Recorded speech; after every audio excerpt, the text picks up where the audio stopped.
Imagina descubrir un lago remoto allá en los Andes de Perú y encontrar, no sé, no un puñado, sino 219 fardos funerarios. Con sus momias dentro, claro. Una cifra increíble, sí. Es que es una barbaridad, ¿no? Más que en cualquier otro yacimiento único que se conociera hasta entonces. Exacto. Esto pasó en la Laguna de los Cóndores, en 1996. Y bueno, cambió por completo lo que sabíamos o creíamos saber de una cultura fascinante, pero casi olvidada: los chachapoyas. Así es. Una cultura que, bueno, habitó la ceja de selva peruana durante siglos, ¿eh? Bastante antes que los incas, además. Pero de la que teníamos una imagen muy, muy incompleta. Sí, como muy centrada en Cuélap, ¿verdad? Eso es. Hasta ese hallazgo, casi toda la atención iba para la fortaleza de Cuélap. Era lo monumental, lo visible. Pues hoy vamos a sumergirnos en la historia de ese descubrimiento que es alucinante y en lo que nos cuenta el Museo Leimebamba, que se creó justo para esto, para cuidar y estudiar estos tesoros. Ujú. Y vamos a usar como guía una narración muy detallada de una visita a ese museo, que nos da muchísimas pistas. Estupendo. Y veremos cómo este museo, que nació de una emergencia, de un rescate casi, y también de un debate sobre cómo conservar mejor las cosas, pues nos ayuda a entender mucho mejor quiénes eran los chachapoyas, Claro. cómo vivían, sus prácticas funerarias, que son sorprendentes, y cómo su historia, pues, sigue un poco abierta, ¿no? Sigue reescribiéndose. ¿Listos entonces para conocer un poco más a los llamados guerreros de las nubes? Pues venga, vamos a ello. Vamos. Todo empieza en esa zona de Perú que, como decías, pues parecía que no tenía mucho más interés arqueológico, aparte de Cuélap. Pero en 1996, unos vaqueros, estaban por allí, por la Laguna de los Cóndores, una zona súper remota, Sí, de difícil acceso. y se topan con algo en unos riscos. Y ahí viene lo malo, al principio. El primer contacto fue lamentablemente un acto de huaqueo, de saqueo. Jo. Buscaban tesoros, claro. Abrieron varios fardos, hicieron daño. Pero bueno, parece que a uno de ellos la remordió la conciencia o sintió que aquello era importante, Menos mal. y decidió avisar. Y eso activó una expedición de rescate, una de emergencia. Y vaya si había algo que rescatar. Es que no eran solo los mausoleos estos, las chulpas, sino 219 momias. Todas juntas. Una concentración brutal. A nivel mundial no se conocía nada parecido en un solo sitio. Eso tuvo que armar un revuelo tremendo en el mundillo arqueológico, ¿no? Pues imagínate, se montó un debate importante, claro. Por un lado estaba gente como Federico Kaufmann, que conocía bien la zona, y él defendía conservarlas in situ. Allí mismo, en la laguna. Exacto, en su contexto, a pesar de lo difícil que era. Pero por otro lado, la doctora Sonia Guillén, que es una de las mayores expertas del mundo en momias andinas, Una crack. sí, una autoridad, ella argumentó, y con mucha fuerza, que dejarlas allí era inviable, por el riesgo de más saqueos, por la dificultad de protegerlas en un sitio tan aislado. Claro, es que estaba perdidísimo eso. Totalmente. Su postura era, hay que sacarlas de ahí, rescatarlas para poder estudiarlas bien y sobre todo protegerlas. Y al final fue la idea de la doctora Guillén la que ganó, ¿no? Sí, se decidió trasladar todo a Leimebamba, que era el pueblo más cercano con ciertas infraestructuras. Pero claro, Claro, ¿dónde metes 219 momias y miles de objetos? Necesitas un museo. ¿y no había? Exacto. Así que en 1997, pues se pusieron manos a la obra. Crear un museo desde cero. La doctora Guillén con su centro Malquí. Que significa momia en quechua, ¿no? Qué curioso. Sí, o ancestro. Ella lideró el diseño de cómo tenía que ser el museo. Pero faltaba lo de siempre, La pasta, el dinero. el dinero. Y aquí entra otra figura clave. Adriana von Hagen, periodista, escritora Con buenos contactos, parece. y tanto. Se movió y consiguió financiación importante del Ministerio de Cultura de Austria. La narración que seguimos cuenta incluso una anécdota que parece de película. Hay fotos del dinero llegando en fajos de billetes. ¡Qué fuerte! Y eso dinero... Pues se confió a alguien de mucho respeto en Leimebamba, el padre Diego, y él no solo lo administró, sino que aportó ideas, como un pequeño anfiteatro fuera, inspirado en el de Mérida, para charlas con los críos del pueblo. ¡Qué bueno! Y funcionó. Pues parece que sí, que la acústica era sorprendentemente buena. Y lo que me parece muy importante, que también se cuenta, es que la gente del pueblo participó en la construcción. Fundamental. Eso creó un vínculo muy fuerte. No era algo impuesto, era su museo. Gente como Marcelita, que empezó ahí y acabó siendo una experta conservadora de textiles. ¡Qué historia más bonita! Y junto a ellos, pues arqueólogos, antropólogos, gente como Peter Lerche, Horst Seidler, incluso colaboración del Museo Británico con Roxy Walker. Un esfuerzo conjunto. Y en el año 2000 se inauguró. Los purunmachos. Eso es, lo más visible, lo monumental. Las ciudadelas, esos sarcófagos antropomorfos tan impactantes colgados de los riscos. Los purunmachos, sí, dan un poco de yuyu. Y las chulpas, las torres funerarias. Y fíjate, el diseño exterior del museo juega con eso.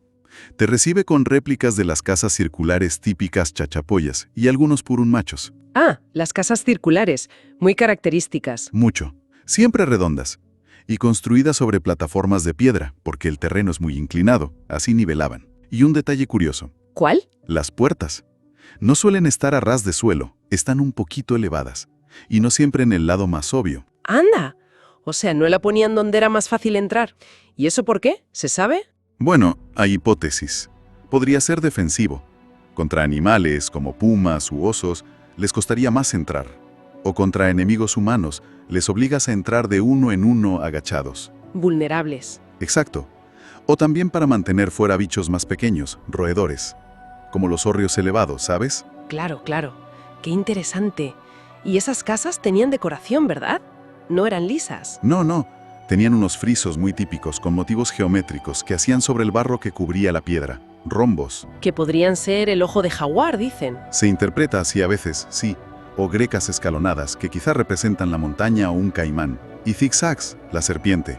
Debían tener significados simbólicos, claro, deidades, clanes. Pero saber exactamente qué es complicado. Volviendo a los purimachos, esas figuras que imponen tanto, ¿cómo los hacían? Porque parecen esculturas. Pues era una técnica muy ingeniosa. Cogían el cuerpo, en posición fetal, lo envolvían en tejidos, creando un fardo cónico. Ese era el núcleo. Vale. Y luego lo recubrían con una mezcla de barro y paja, modelando la forma humana. Y para la cabeza, para darle rigidez y forma a la cara, metían dentro quijadas de llama. Anda, qué curioso. Sí, como una especie de armazón interno. Y luego ya el acabado final de barro. Hay detalles, como unos adornos bajo la barbilla, que algunos creen que indicaban si era hombre o mujer, pero no está confirmado del todo. Y se pensaba que estos entierros tan espectaculares en sitios altos eran lo normal, ¿no? Lo típico chachapollas. Pero aquí la historia da un giro. Aquí viene el gran cambio, sí.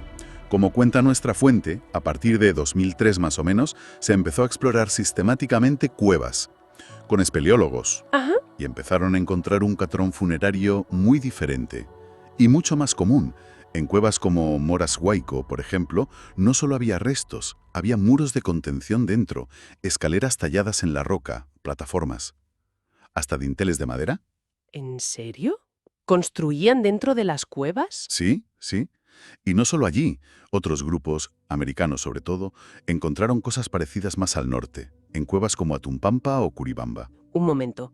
Pero si había estructuras y tantos restos en cuevas, quiere decir que no solo se enterraban así las élites en los mausoleos, que la gente normal usaba las cuevas. Esa es la conclusión clave.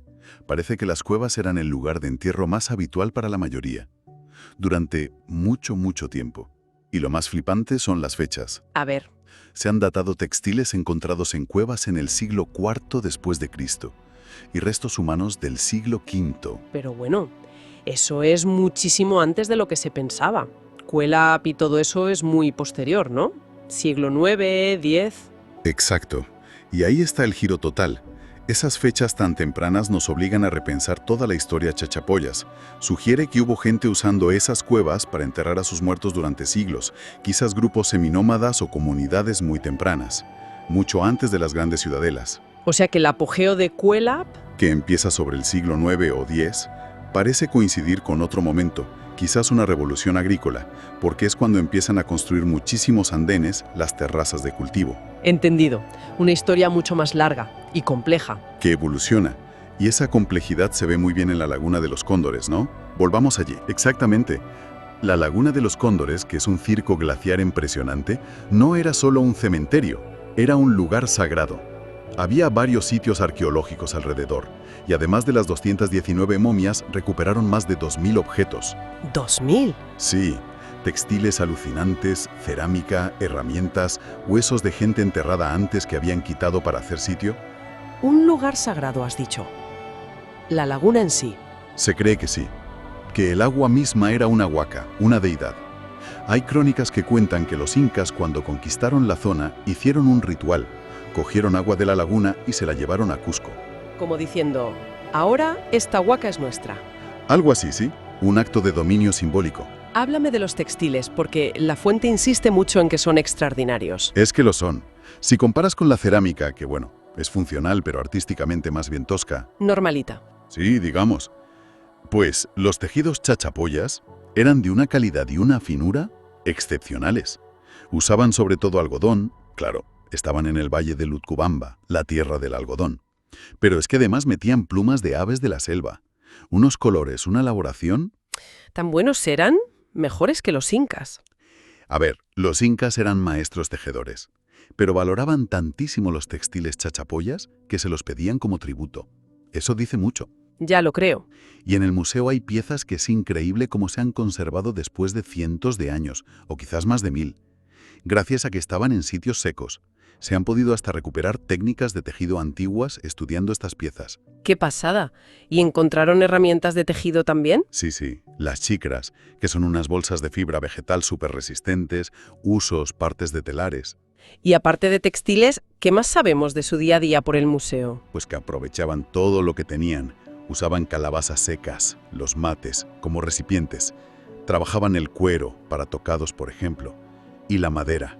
Hay una pieza increíble. Sí. Un madero ceremonial, encontrado en la zona de los Chilchos, que es una de las etnias chachapoyas.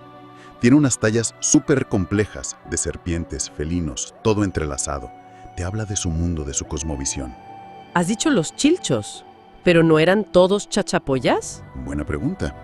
Chachapoyas es el nombre que les pusieron los incas y luego los españoles a toda la gente de esa región.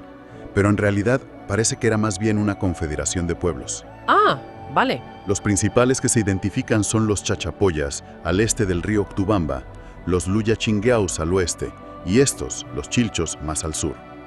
Tenían cosas en común, claro, la arquitectura circular, ciertos entierros, pero también sus diferencias, sus territorios. Los incas los metieron a todos en el mismo saco, digamos. Entendido. Volvamos a las momias, a los huesos. ¿Qué nos cuentan de cómo vivían o de cómo morían? Más allá de dónde los enterraban. Pues el estudio de los huesos, la paleopatología, da pistas muy interesantes. Por ejemplo, en una cueva, Pumaguayuna, encontraron cráneos con golpes, con traumatismos, y huesos con signos de enfermedades, tumores, tuberculosis en la columna. Uf. Eso llevó a pensar si podría haber sacrificios, o incluso si practicaban algún tipo de eutanasia con enfermos graves. Pero bueno, hay que ser prudentes, ¿eh? La evidencia es poca, son pocos casos. No se puede asegurar. Lo que sí está mucho más claro es lo de las trepanaciones craneales. Ah, sí. Operaban el cráneo. Sí. Y en el museo se ve muy bien. Hay cráneos donde se ve que la operación falló, el hueso no cicatrizó. Otros donde se ve que el hueso empezó a curar alrededor del agujero. O sea que sobrevivió un tiempo. Exacto. Y algunos con la trepanación totalmente cerrada, curada. Sobrevivieron y vivieron años después. Es alucinante pensar en esa habilidad quirúrgica que tenían. Desde luego. ¿Y la momificación? ¿Era algo suyo original de siempre? Parece que no de forma tan elaborada desde el principio. La momificación compleja, como la que se ve en la Laguna de los Cóndores, seguramente recibió una influencia fuerte de los incas. Que eran los expertos. Eran los maestros en eso, sí. Parece que los chachapoyas adoptaron o intensificaron esa práctica tras el contacto con ellos. En el museo están las momias de la laguna, claro, desde bebés hasta adultos. Algunas conservan piel, pelo. Es impactante. Qué pena lo de los saqueadores que decías antes. Sí, se ven los cortes de machete en algunos fardos. Es un recordatorio de por qué había que sacarlas de allí. Totalmente. Y un detalle sobre la postura fetal, la típica de las momias andinas. Hoy se piensa que no era tanto por algo místico, de renacimiento y tal. ¿No? ¿Entonces? Sino más bien práctico. Esa postura permitía hacer un bulto, un fardo, compacto, cónico, estable. Perfecto para cargarlo a la espalda a una persona sola y llevarlo hasta esos sitios tan complicados donde los enterraban, las cuevas o los riscos. ¿Y de eso? El tema recurrente. Eso viene de cronistas españoles como Cieza de León, que los describió así. Se han hecho análisis de ADN a las momias, pero los resultados son ambiguos, difíciles de interpretar. Ya. Y la idea esa un poco loca de que tenían conexión con vikingos por ser altos, rubios y por las casas redondas, pues la arqueología la descarta. Sobre todo por las fechas, los chachapoyas son muy anteriores. Vale, descartado el rollo vikingo. Sí, eso parece más fantasía. Lo que sí fue real y muy importante fue la relación con los incas. Fue compleja, ¿eh? Primero conquista militar, luego intentos de imponer su cultura, aunque parece que el quechua no caló aquí tanto como en otros sitios. Curioso. Y aplicaron el sistema de mitimaes, traslados forzosos de gente. Se llevaban chachapoyas a otras partes del imperio y traían gente de fuera para controlar mejor la zona. Para romper la resistencia. Exacto. Pero ojo, los chachapoyas también adoptaron cosas incas, los quipús, por ejemplo. Usaron ese sistema de cuerdas y nudos para llevar cuentas o registrar información, que todavía estamos intentando descifrar del todo, por cierto. Los quipús. ¡Qué misterio! ¿Y al final llegaron los españoles? Sí, y tuvieron suerte, entre comillas, porque llegaron justo cuando el imperio inca estaba dividido por la guerra civil entre Huáscar y Atahualpa. ¿Eso les facilitó mucho las cosas? Muchísimo. Tenemos crónicas de esa época, claro, de españoles y también de indígenas, como Garcilaso o Huamán Poma. Y en la arqueología se ve esa transición. En los entierros más tardíos encuentras objetos tradicionales chachapoyas o incas mezclados con cosas europeas. Cruces, cerámica vidriada, tupus de plata. Vaya mezcla. El final de una era y el principio de otra. Pues hemos hecho un viaje largo, ¿eh? Desde ese descubrimiento increíble en la laguna hasta las vitrinas de un museo que intenta contar siglos de historia. Y la verdad es que los chachapoyas ya no parecen una nota al pie de los incas. Para nada. Emergen como una cultura con una identidad propia muy fuerte, compleja, que supo adaptarse a un entorno difícil, y con una capacidad artística, sobre todo en los textiles, que es espectacular. El Museo Leimebamba es un ejemplo perfecto de cómo la historia no es algo cerrado, ¿verdad? Cambia. Totalmente. Lo que sabíamos por las ruinas más obvias se ha transformado gracias a la Laguna de los Cóndores y, yo diría, sobre todo por esas exploraciones en cuevas que vinieron después. Claro. Nos han mostrado prácticas funerarias que no esperábamos y, sobre todo, una historia mucho más antigua de lo que pensábamos para esta cultura. Han pasado de ser casi secundarios a protagonistas de una historia de, como mínimo, 1200 años. Y quizás más si contamos esos inicios en las cuevas. Exacto. Y como bien dice la fuente que hemos seguido, esta historia no ha terminado. La gente que conoce bien esa zona sabe que quedan muchísimas cuevas, muchísimos sitios por explorar en esa geografía tan complicada, tan cubierta de vegetación. ¿Quién sabe lo que todavía estará escondido? Exacto. Pues nos despedimos con esa pregunta flotando, ¿no? En el aire húmedo de la ceja de selva peruana. ¿Qué otros secretos de los chachapoyas estarán ahí?